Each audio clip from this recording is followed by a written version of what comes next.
يلا السلام عليكم، شلونكم؟ شلون اخباركم؟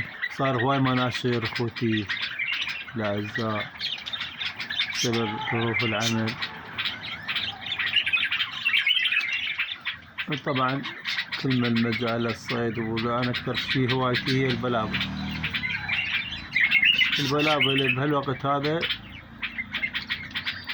اهم شي الغذاء، توفر الغذاء الصحي، التمر والبلد اهم شي. اما بالنسبة للبلبل الوحشي ما يأثر بالمناخ او الطقس، لو متكيف خارج البيت 24 ساعة.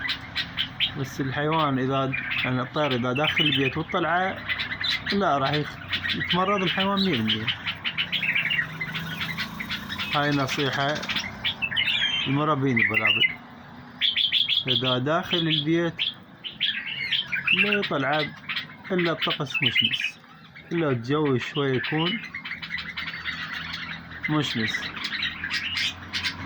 اما اذا الجو مثل ما تشوفون يعني الجو غائم، يعني احتمال تمطر،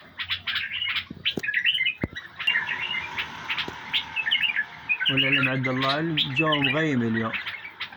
شوفوا هاي الحمد لله صحة الحيوانات.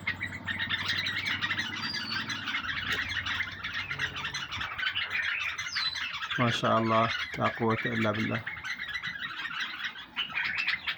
واللي ما له خلق يربي لا يربي، الحيوان حساس وما يتحمل، لا يتحمل جوع ولا يتحمل اي تقصير من يمك، اكل وشرب على طول.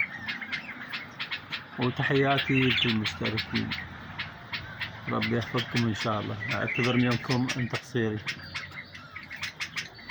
تحياتي.